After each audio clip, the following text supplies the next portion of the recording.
మొన్న ఐపాక్ ఆఫీస్లో జగన్మోహన్ రెడ్డి ఇచ్చిన పర్ఫార్మెన్స్కి, ఆయన చెప్పిన పిట్టకథలకి ఎవరైనా నమ్మి, అంటే వైసీపీ కుక్కలు నమ్మి మళ్ళీ మా అన్నొస్తాడు, మా దొన్నొస్తాడు, ఇంకేముంది మేము రికార్డులు బ్రేక్ చేస్తున్నాం అని నమ్మితే, అరే ఒక్కసారి మళ్ళీ గుర్తు చేస్తున్నాను.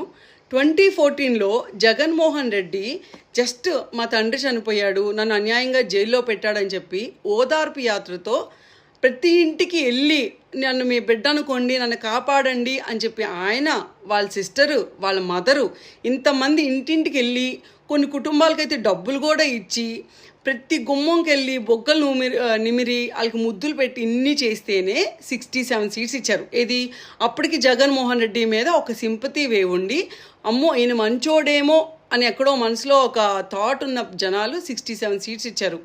ఈ 5 ఏళ్ళు పాలన చూసి ఈ జగన్మోహన్ రెడ్డి ఈ సింపతి ఫేస్ వెనకాల ఒక మృగం ఉంది, ఒక ఉన్మాదున్నాడు, వస్తే రాష్ట్రాన్ని ఏ రకంగా నాశనం చేస్తాడో స్వయంగా చూశారు, అనుభవించారు కూడా ఆ కష్టాన్ని. ఒకళ్ళు ఆళ్ళు వీళ్ళు అని కాకుండా చిన్న సైజు కార్మికుల నుంచి పెద్ద పెద్ద బిజినెస్లు చేసుకునే బిజినెస్ మ్యాన్ వరకు, కాంట్రాక్టర్స్ వరకు, రియాల్టర్స్ వరకు ప్రతి ఒక్కళ్ళు పడని కష్టం లేదు, తిట్టుకోనోడు లేడు, ఇబ్బంది పడినోడు లేరు. గుండెల మీద చేసుకొని చెప్పండి ఎంతమంది ఇబ్బంది పడ్డారో.